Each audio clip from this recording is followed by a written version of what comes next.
Right. So first topic we have discussed this week is related to Aravalli Hills that we had because of that Supreme Court judgment has come. So Supreme Court judgment, what they stated, that any part of Aravallis which is lesser than 100 meters elevation will be considered not as a hill. Okay, so there was a possibility of change in the land use, because if it is given hill status, mountain status, there is a conservation laws, ecological protection we see in the mountainous areas.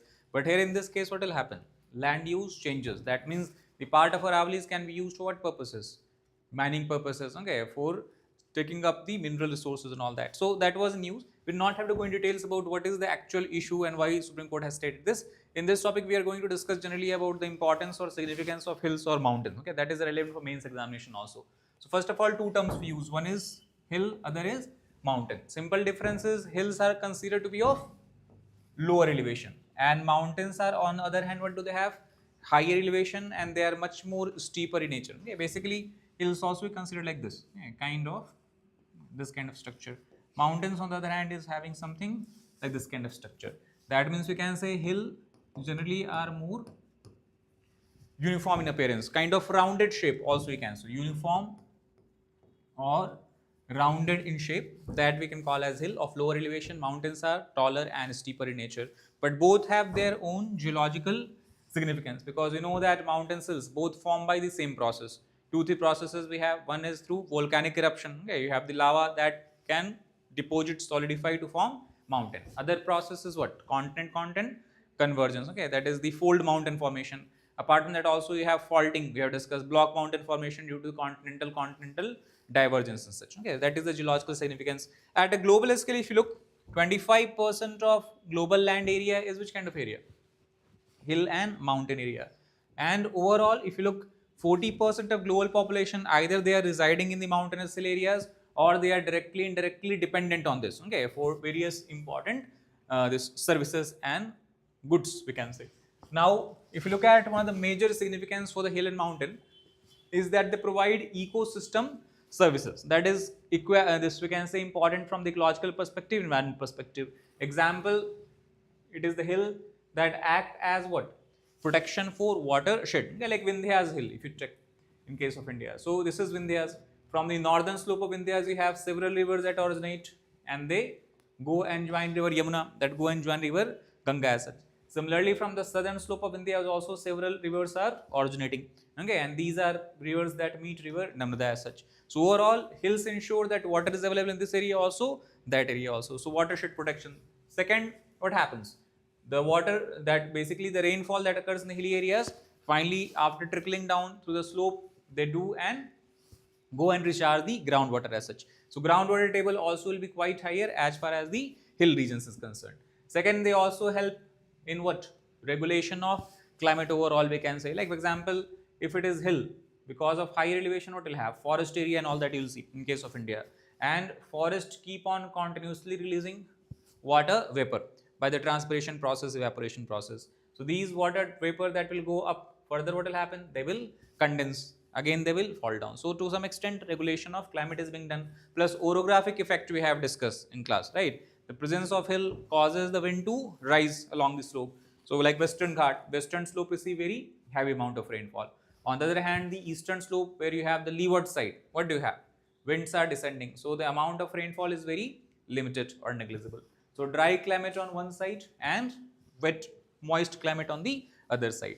So climate regulation overall. Carbon sequestration, obviously, because again of hills in India are largely covered with dense forest, okay, especially those hills which are up to height of 2000, 3000 meters and all that. So because of the forest resources, they are playing a very important and critical role in what?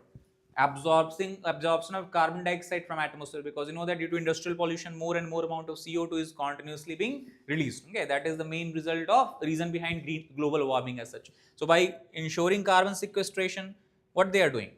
Reducing the impact of global warming. At the same time, these forests are also source of oxygen that is vital for the survival of any life on the earth as such. Plus, in the case of Aravallis, one of the major significance is its orientation. So Aravallis are like this. This side of India, what kind of landscape would you find?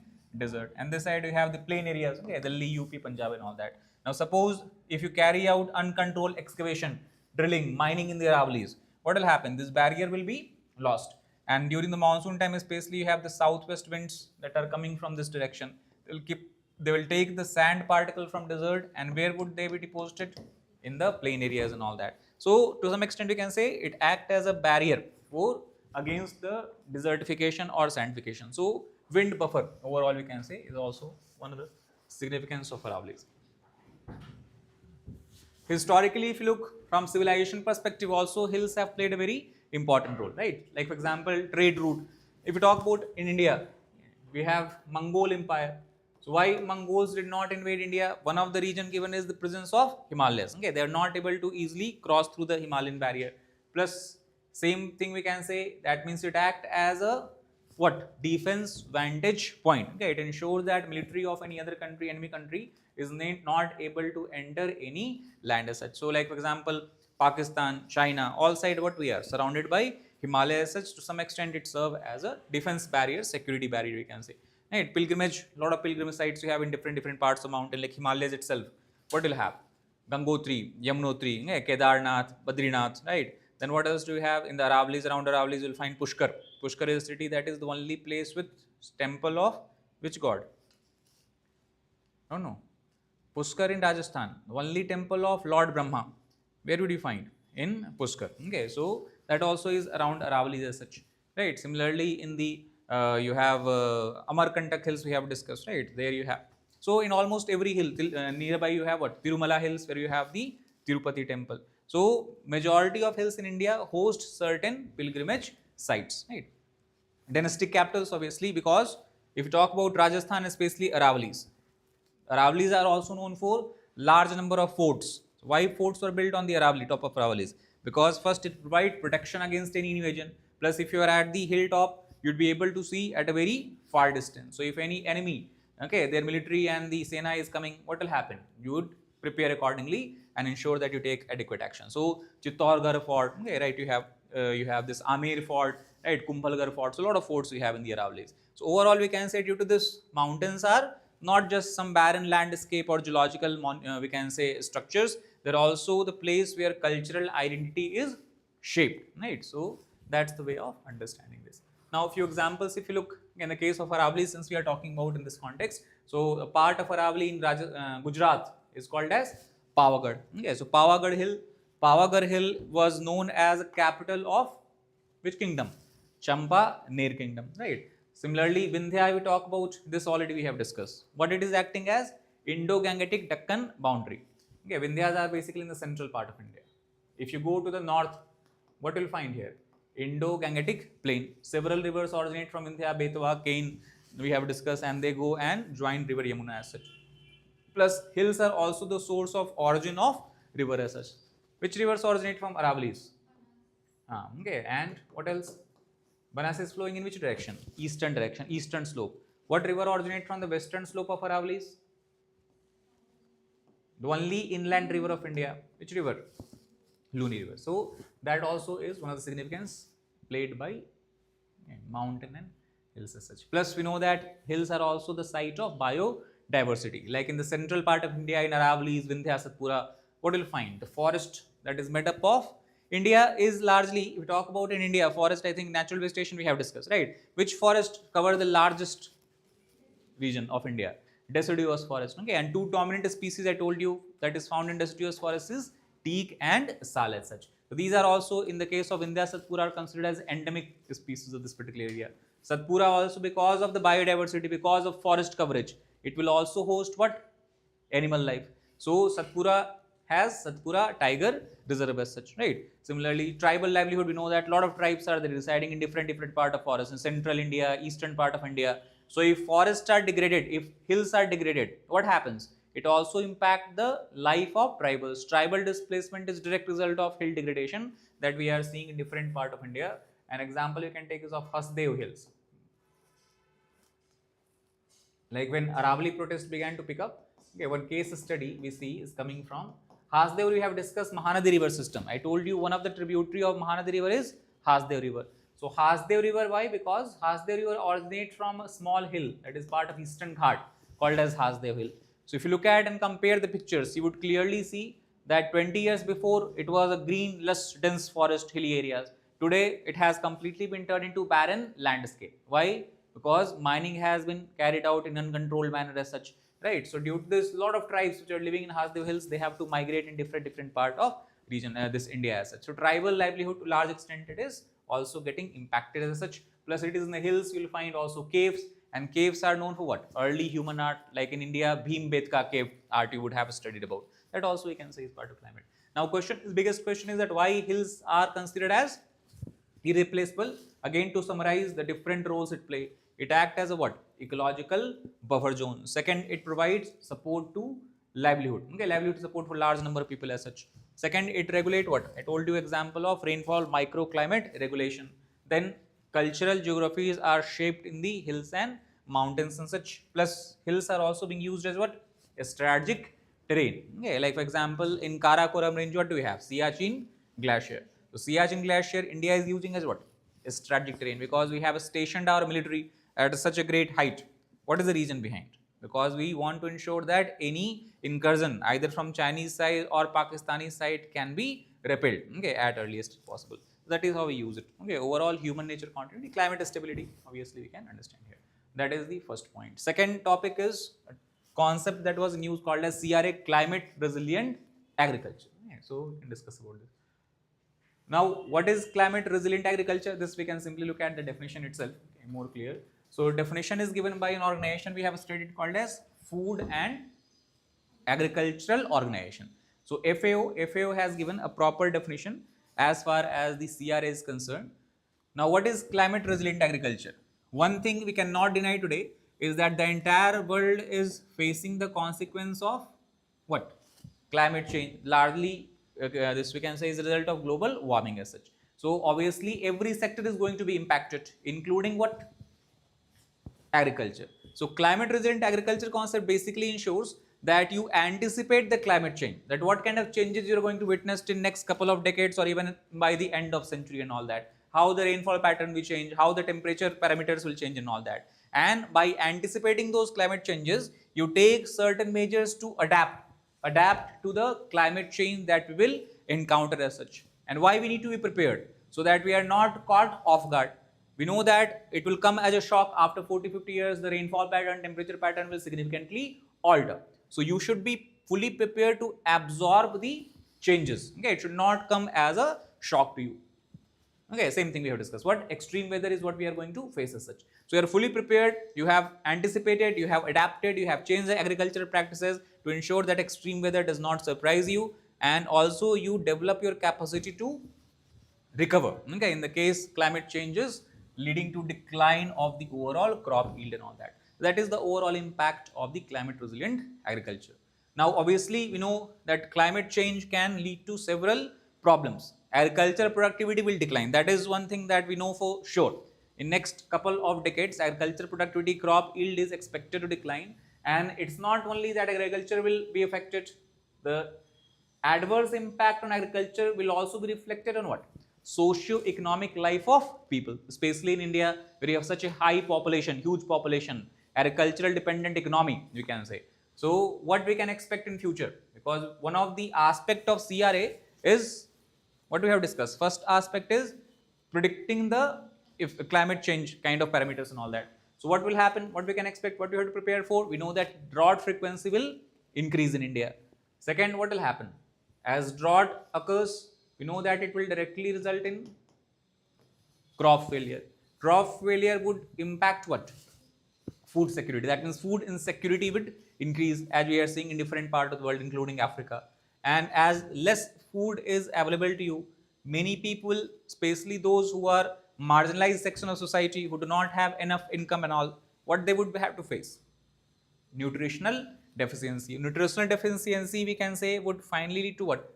Rural poverty. See, this is the cycle. Actually, if suppose a person or household is suffering from extreme poverty, he will not be, or they will not be they will not be able to afford what? Good nutrient, good quality food. So we can say there will be what? Nutritional deficiency. Nutritional deficiency, that means the probability of diseases, sickness will be high. Okay, overall health, if we talk about the individual, would be at lower level, lowermost level. And if a person is of poor health, can he work good? Can he work well? No. Okay, he will take more leave, he will take cannot work every day as such, and that means his income level will decrease. That means what it will give rise to? Further poverty. So person or a household that is stuck in a poverty, or basically relegated to the level of poverty, they will get stuck in the cycle of poverty unless and until we change the situation. That is how we have to link in the examination also, that how nutritional deficiency, food security, employment, economy, everything is kind of interrelated as such. And due to this reason, many places also would suffer from the problem of out migration, okay, because they cannot find food in certain area of India. Certain regions of India which is known for agricultural productivity, if drought frequency increases, those regions would become infertile in nature, right? So what will happen? People will have to find some other place, and also it will raise the debt burden. Already farmers have very low income, okay, so debt burden will also increase. So overall this would lead to reduction in the adaptive capacity. Taking these problems into account, we have to build a climate resilient agricultural practices as such, right? So various things are suggested here. One of the suggestion we have is not depend on any one source of income. Agriculture, you can supplement it with what? Forestry. So you grow crops, and on the margins what you do? You plant forest trees also, right? So agroforestry. Second, what you have to take measures to improve the health of soil. Indian soil is one of the most exhausted soil in the world, because for thousands and thousands of years we have continuously practiced agriculture there. So that is why soil health has to be improved. Biodiversity enhancement also we have to do here as such. Plus we know that India is going to also suffer from the problem of water scarcity in the near future. There is a possibility that we will not have enough water for drinking. So obviously the water we are using for irrigation would be diverted to household uses and all that. So what we should focus upon? Conservation of both soil and water as such. In the hilly areas, what you can do? Contour bunting. Contour bunting is basically you have hill slopes like this, right? Hill slope like this. So basically if heavy rainfall occurs, what does rainwater do? They dissolve the soil particles and they keep on taking them away. So due to this, fertility level reduces as such. So what you do there? You create a barrier, okay, along the hill slope. So water does not remove the nutrients of the soil, and then also like in the tea plantation, rice plantation, basically such kind of you will see agriculture being carried out. Okay, farm ponds, check dams, again to supply water. So these are some practices we can adopt as such. What are the sustainable practices, livestock related practices? In India, the problem is we are producing large volume of crop, but our crop production is largely skewed toward which kind of crop? Cereal crops. Okay, we're producing most of rice, wheat in most part of India. So diversification is kind of missing in India, right? And if you are facing water scarcity, we have to gradually reduce the number or amount of water inefficient crop. Rice, wheat, sugarcane, all of these crops consume huge volume of water, right? So what we have to do? We can shift to which kind of crop? For example, millets. We can shift to what? Legumes. We can shift to pulses, basically we can say. So that is one thing we can do. Apart from that, Indian agriculture today also faces problem of increased use of harmful chemicals such as insecticide, pesticide, weedicides and all that. So rather than that, we have to focus on encouraging which kind of practice? Organic farming. Okay, like for example, biomanure that you have. You can use rather than using synthetic fertilizer and chemical fertilizers and all that. Integrated pest management you can do. Right now what we are doing? If any pest is attacking crop, we simply spray the entire crop, entire area with pesticides and all. The problem is that this pesticide residue remain even after you have harvested the crop. And then if you consume it, what you're consuming? Indirectly you're consuming poison. That is why it will also impact health of people. Many times you would hear in news that European countries or USA, they have sent back the cargo that was carrying agriculture supply from India. Why? Because the pesticide residue, chemical residue was higher than this tolerated as such, right? So that is the reason why we should focus on integrated pest management. It basically means we have to reduce chemical inputs, right? Greenhouse gas reduction, that is obviously understandable. Stall feeding, because basically soil erosion in India is also caused by grazing, because when animals are grazing upon the ground, they are continuously moving. Imagine a large herd of cows, cattle, buffaloes are moving. Due to this, their movement, what will happen? Soil will get eroded. Okay, and they can easily be carried away by wind, water and all that. So fertility of soil will reduce. So rather than leaving animals to graze in the open areas, what we should focus on? Stall feeding. That means you put animal at one place, just bring food for them and feed them like that. Okay, so they will not have to walk around. What we should also focus upon? Mixed cropping. Mixed cropping means several crops you are cultivating at the same time. Okay, so part is rice, part is grasses, okay, part is pulses like that. Plus we have to focus on enhancing what? Livestock productivity as such. So these are some of the practices we can do to make our agriculture more resilient as such. Now several initiatives have been taken. You should go through all the programs because many times scheme based questions are also asked in examination. Okay, so most important initiative taken by government is NAPCC, that is National Action Plan on Climate Change. Okay, this is umbrella plan. It covers almost all aspects of the climate change and effect and all that. Okay, the National Mission for Sustainable Agriculture. It's two things, two major plans: National Action Plan for Climate Change and National Mission for Sustainable Agriculture. Plus, we are also trying to have rain-fed area development program, that to increase the capturing of rainwater. We can say what we call as rainwater harvesting. Okay, in one way we can say on-farm water management. And for this, we are encouraging the people to use which kind of practices? Micro irrigation practices. We have to have efficient this irrigation as such. Okay, only that much amount of water we are using which is required by crop. In Punjab, UP, what is the problem? We are using canal irrigation. So more than required volume or amount of water is being flushed in the field. Now these water become stagnant, right? And then gradually what happens? They evaporate. When they evaporate, what would they leave behind? Salt. So that is why we are seeing salinity problem is continuously increasing the soil. That can easily be handled if we focus on management of water in the agricultural field as such, efficient agriculture. Management of health of soil. So that is why government came up few years back with a scheme called as soil health card, because many times in India, farmers are not aware which kind of fertilizer they should put. So even if there is an excess of nitrogen, they still are putting urea fertilizer because it is cheap, right? So due to this, what we have seen going on in this agriculture system of India, there is an ideal ratio of 3 nutrients: nitrogen, phosphorus and potash. This should be maintained in the ratio of 4:2:1. But many part of India, this ratio is as high as 9:2:1. Why? Because people are flushing the field with urea fertilizer only, right? So by soil health card, government wanted to increase awareness that in your area, what kind of nutrient are already enough, more than enough, what kind of nutrient are missing. So you see that nitrogen is more than enough, phosphorus is missing. So next time when you cultivate the field, what would you do? You will use phosphatic fertilizer, diammonium phosphate. Or if potash is missing, you will use potassic fertilizer and all that. If sulfur is missing, you will use ammonium sulfate and all that. So that was the main reason behind bringing the soil health card. So people are fully aware about the actual ingredients or nutrients they have to put in the soil. Plus a lot of other schemes. We have Pradhan Mantri, Krishi Ham, right? We have per drop, more crop. That is the famous slogan you would have heard about. National Bamboo Mission and all that. Plus Indian Council of Agricultural Research also have carried out several mission mode.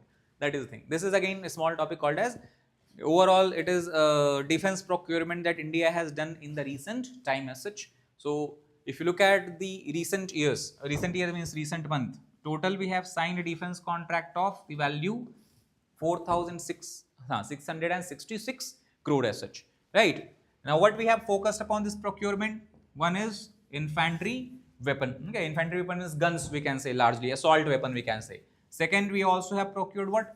Torpedoes and all, we'll discuss later. Third, we are focused upon operational preparedness, and most importantly, when we are developing in the defense sector, we have taken a different approach now. Last 1 decade we can say, we are focused more and more on what? Indigenization, right? Atmanirbhar Bharat. And many times before also in the classes when we discuss about the development of naval ships and all, I told you that 70, 75%, 80% of the this components which we are using today is built in India itself. So that's one change. Earlier we were completely or to large extent were dependent upon foreign import. So why new? Same thing we have discussed, because we have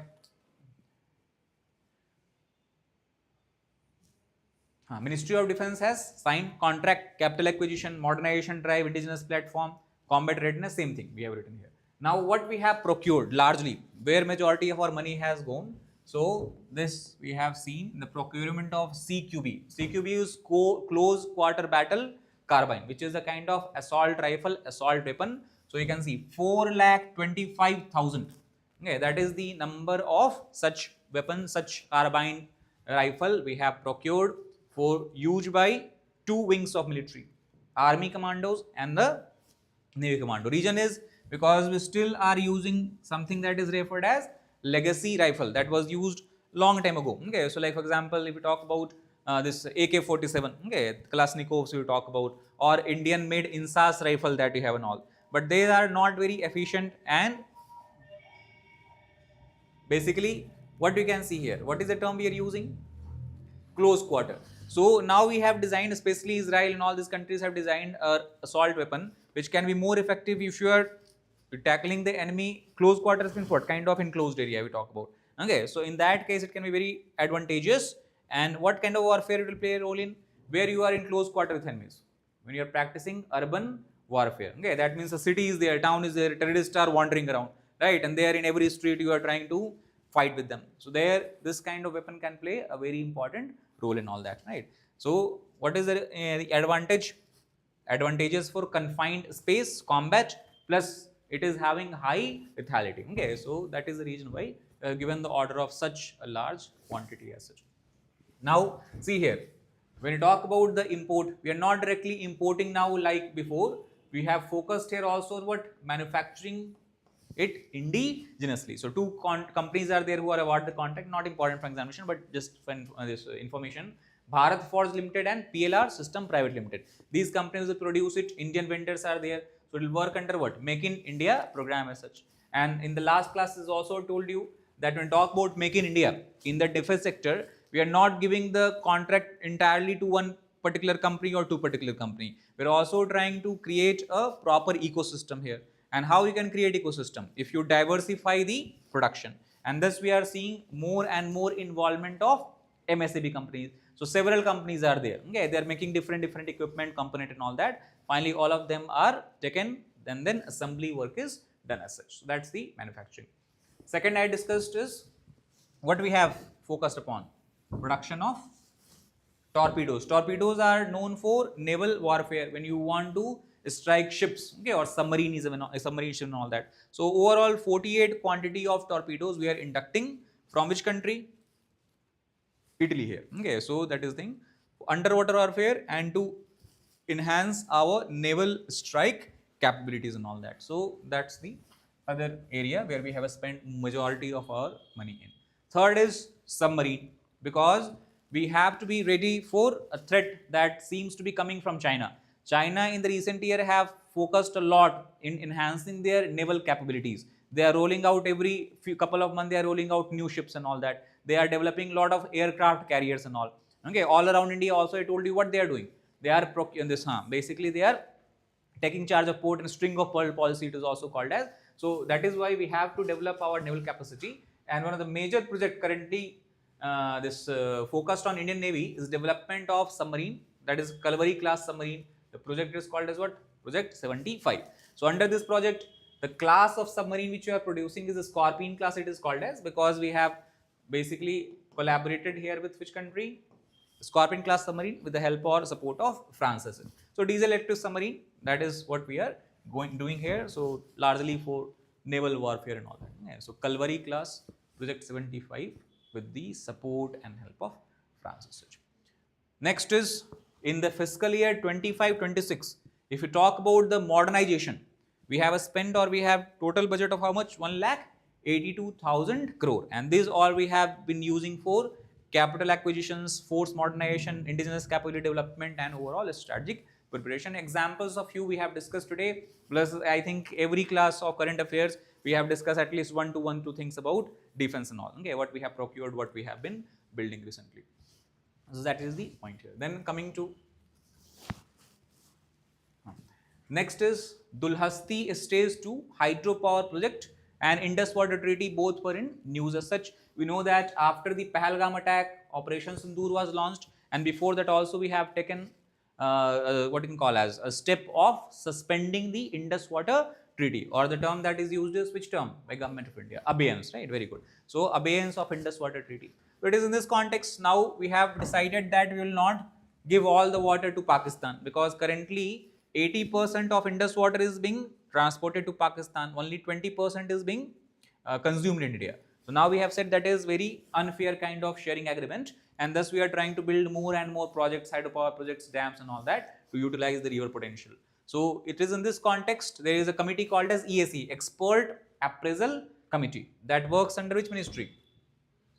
Environment, Forest and Climate Change. So recently the EAC of MOEFCC has given the environmental clearance for construction of this hydel project. What is this hydel project called as?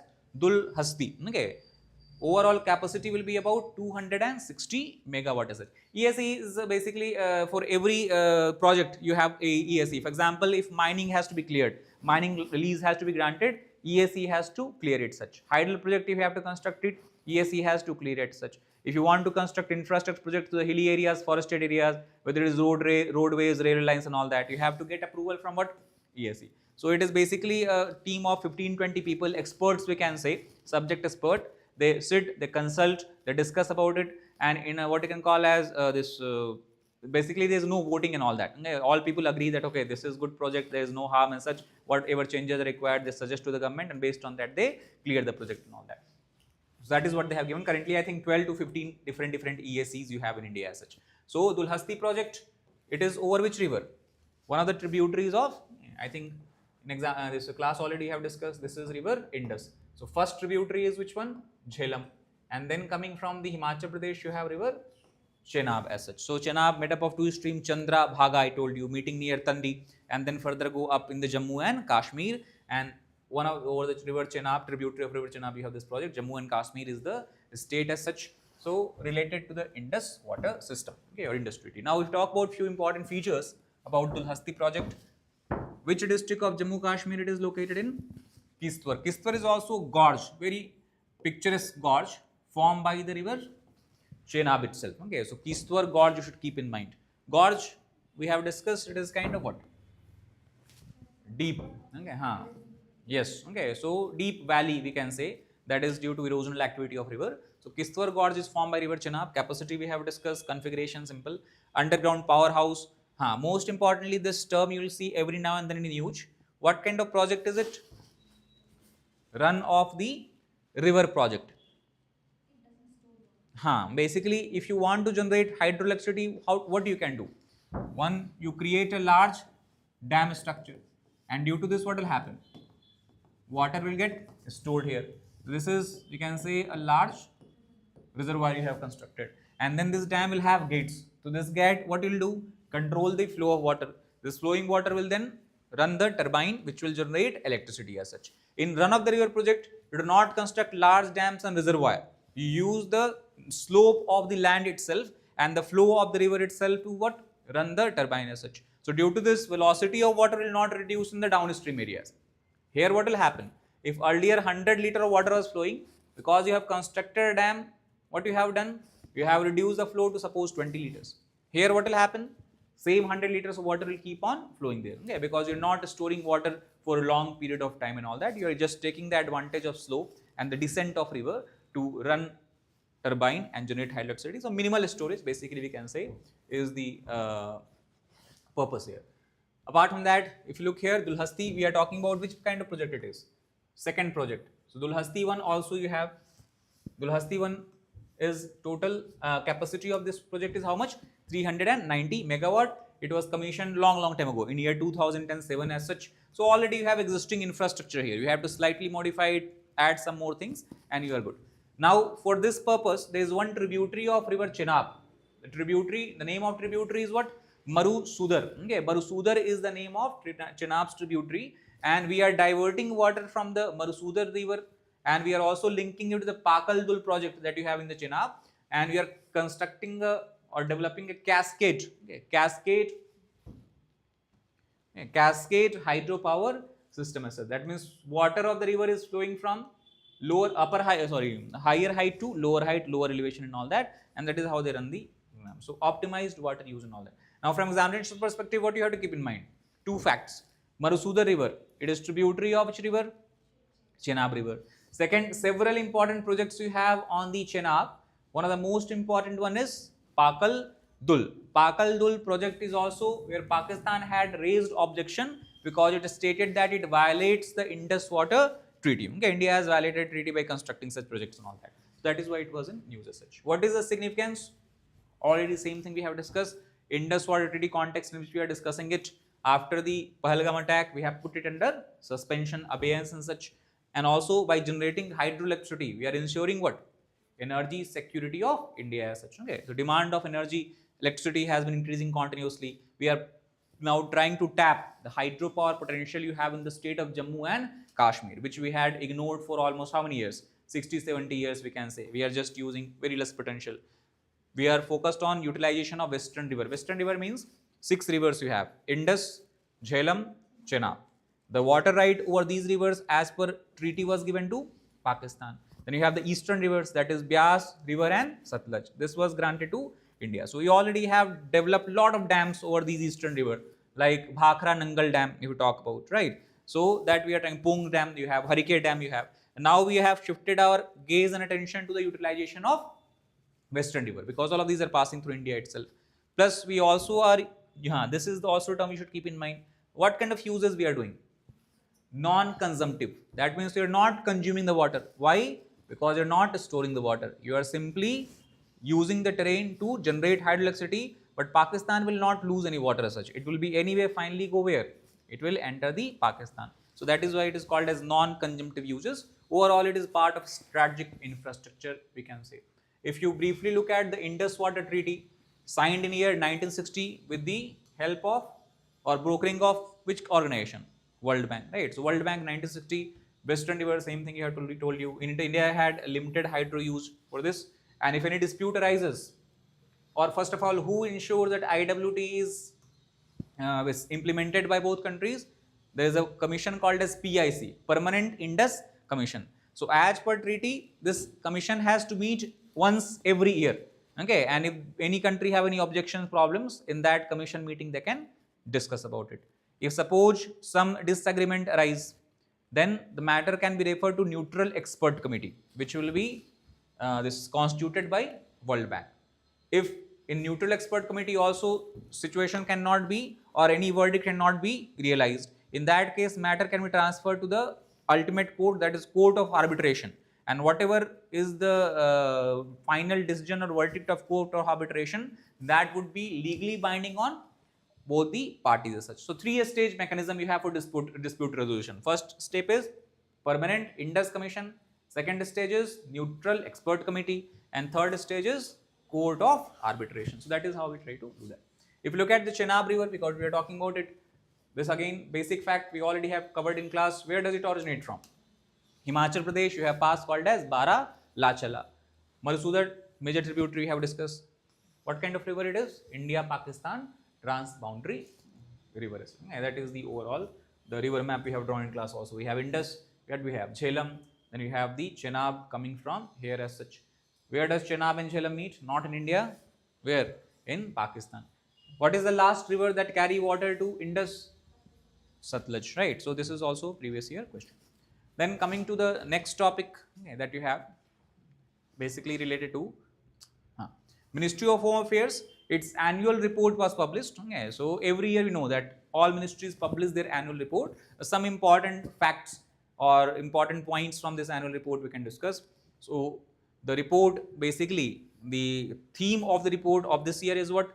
Safe, secure and Viksit Bharat, right? So we'll try to understand what are the, this has been very we can say happening year for Ministry of Home Affairs. Lot of important results we have seen in the MHA, and the most important success if you talk about we have achieved in the threat tackling of which kind of threat?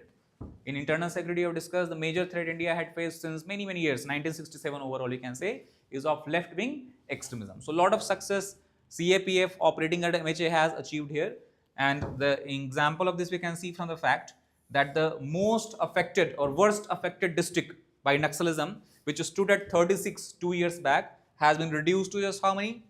3. Worst affected district. Okay, so 36 to 3. Very significant drop we are seeing. Plus several high stake operation was launched. In the example is in the Chhattisgarh. You have a hill called as Kare Guttalu Hill. So Kare Guttalu Hill CAPF launched called as Operation Black Forest. And the result of this Operation Black Forest was the We know that today Naxals of India have joined their hand together and are working under the aegis of Communist Party of India, Maoist, CPIM. So its general secretary, or we can say the main leader of left-wing extremism in India, was Basavaraju. So he was neutralized, killed basically in this particular attack as such. So he has been leading this movement for many decades. And imagine that suddenly the leader is killed, neutralized. What will happen? Obviously, the movement will lose its steam and all that. Okay, people will not understand what to do, how to do. So disorganization of large scale we are seeing here. So that is the point we have. That is the success we have achieved here. And now, apart from that, if you talk about other thing also we are doing in the areas where Naxals had their dominance, like 36 to 3, we have dropped the number. So we are not just killing the Naxals and then coming out and saying that we have been successful. We are trying to again increase our presence there, and it's not that forceful presence. We are trying to talk with the people there. So a lot of celebrations and festivals have been arranged, local festivals, dance festival, okay, traditional cultural festivals have been arranged by the government, and we are trying to ensure people that government is working for their welfare. Government is not their enemy. Security forces who are there, they have not gone to attack them, okay, create problem for them, but largely they are for their own security and all that. So we are trying to increase overall bonhomie, we can say, between government and the people affected by Naxalism and all. So that is one thing. Second success we achieved was in the sphere of counter-terrorism, or to tackle the threat of terrorism. Already this we know. What we launched as a reaction against or retaliation against the Pahalgam attack, we launched Operation Sindoor, where you have targeted several terrorist training camps and sites inside Pakistan as such. Okay, so something that is unique in nature. Before, we have never carried out strikes against Pakistan without any war-like situation and all that, right? Earlier we just were focused on POK. Now we entered and basically targeted inside of Pakistan. Second, after that, the search operation was launched about it for the terrorists who were perpetrator of Pahalgam violence, and that operation is called as what? Operation Mahadev. Okay, so terrorists were neutralized. They were killed in the Dachigam region, I think, or some other region. Okay, but in Jammu and Kashmir somewhere they were killed as such, and foreign name of town there. So all of these were as what? A clear response of Pahalgam. So why it is significant? Because government of India has clearly given a message to the Pakistan, because Pakistan is responsible for cross-border terrorism, state-sponsored terrorism, we can say. So what kind of message you are trying to give them? That earlier Pakistan has taken this approach of bleeding by 1,000 cuts. They thought that we will keep on carrying out here and there a small intensity attack, okay, small intensity terrorist attack and all that, and that means India will not go to war with us, okay, because of such a small scale attacks. So we'll keep on destroying India and they will not do anything as such. Now what we have done? Change the situation. Before, by carrying out surgical strikes. After that, we have also carried out this Uri you talk about, right? And then after this, Operation Sindoor as such. Okay, so we have overall tried to raise the cost of terrorism against Pakistan as such. Okay, so before carrying out and before sheltering terrorists, okay, now they will have to think properly, okay, that whether it is worth the risk or not. So we have increased the risk for them. That is the new message. Plus, we are also trying to increase our intelligence, because you know that how you can prevent terrorist attack by having proper intelligence. So for that, we have this reinvigorated MAC. MAC is multi-agency center. Basically, different agencies. We have Government of India plus a state CID and all that. They link together. They work together under multi-agency center that is operating in Delhi as such.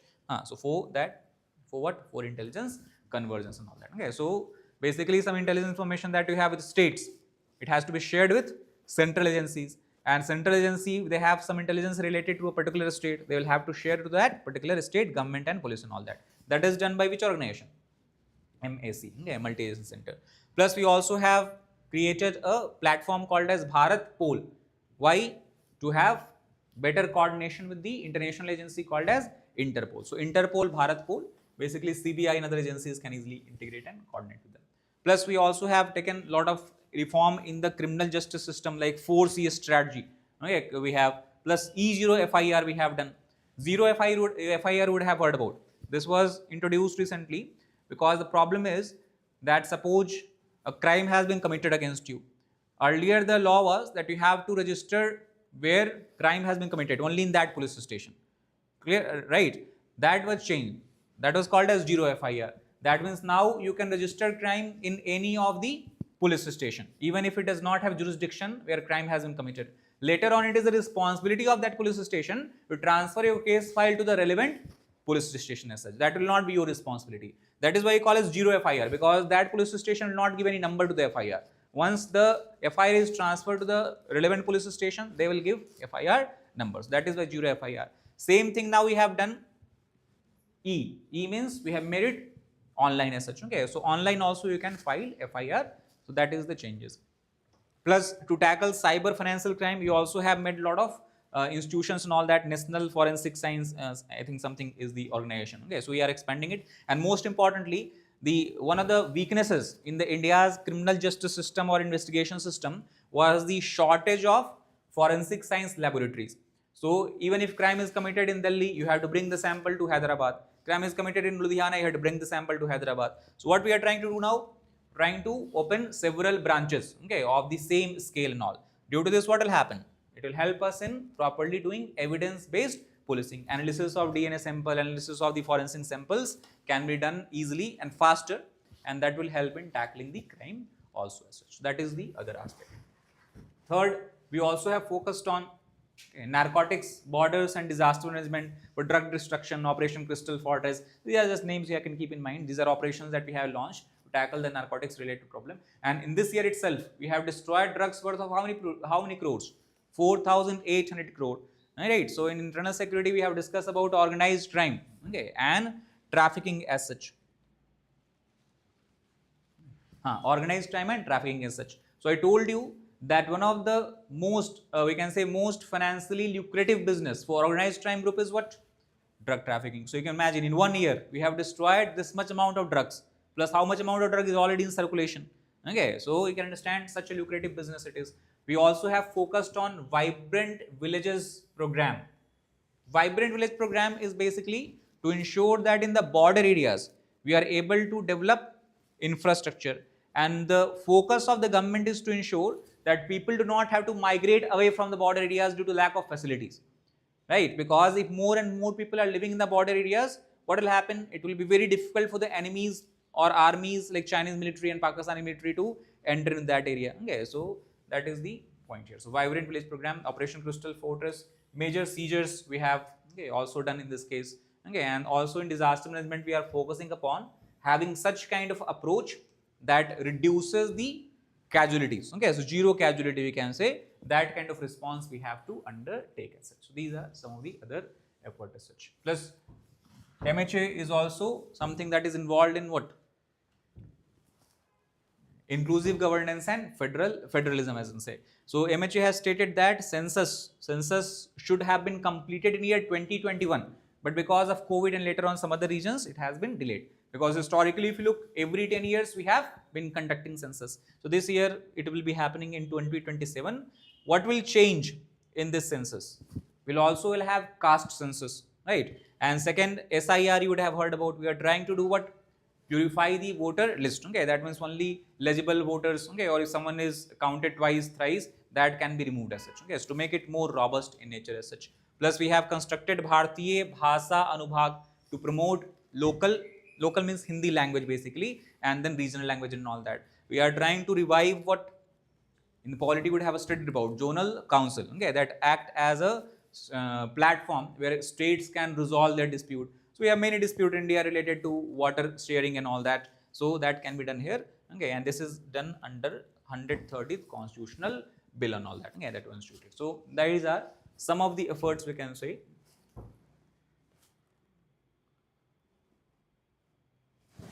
Right, under the this model as such.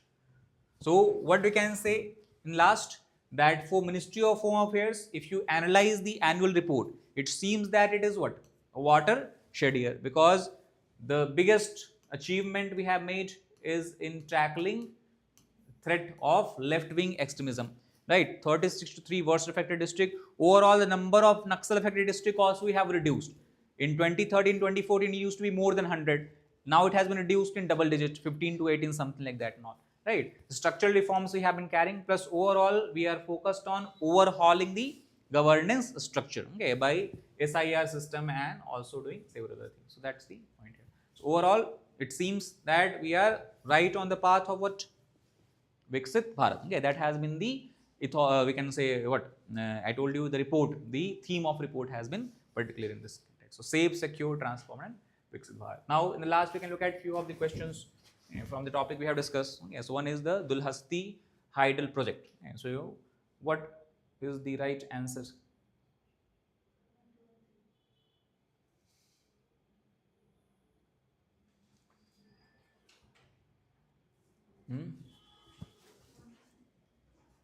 A, B, C or D? B. Okay, 1, 2 and 3 only. Located on the Chenab river. Told you what kind of project? Run of the river. Which state? Jammu and Kashmir. It is not constructed under the Indus Water Treaty framework. Okay, after Abhyans constructed. Then coming to the next one, we have the Aravali Hills. With reference to Aravali's hill, consider the following statement.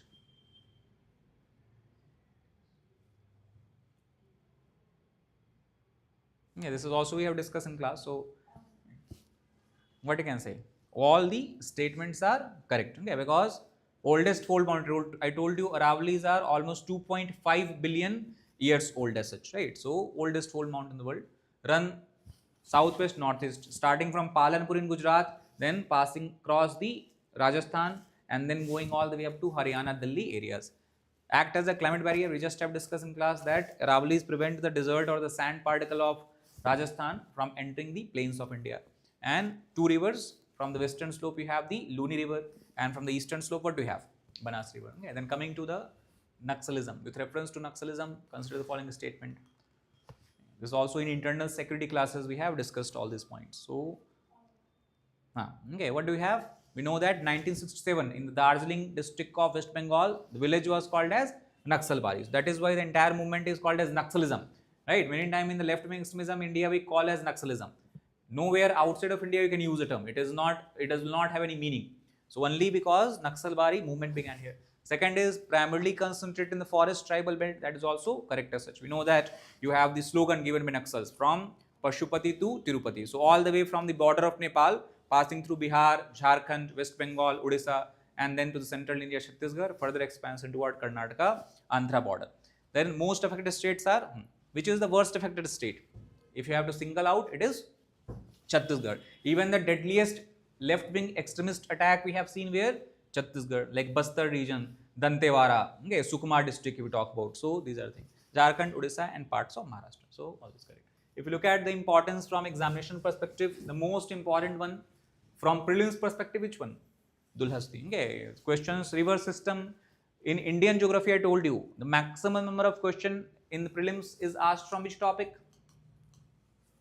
River system. Okay. So because Dulhasti project in news, Indus Water Treaty continuously is coming in news. So you have to ensure that you fully prepare Indus Water system.